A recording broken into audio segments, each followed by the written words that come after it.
pimpinan, yaitu pimpinan tinggi Pratama, administrator, dan pengawas dalam pemerintah Kabupaten Aceh Timur.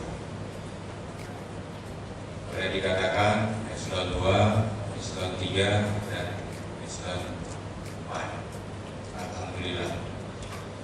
Kita doakan kepada Allah Subhanahu wa taala, mudah-mudahan Bapak Ibu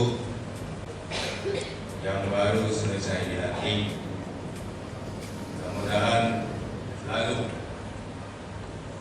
melanjutkan amanah yang diberikan oleh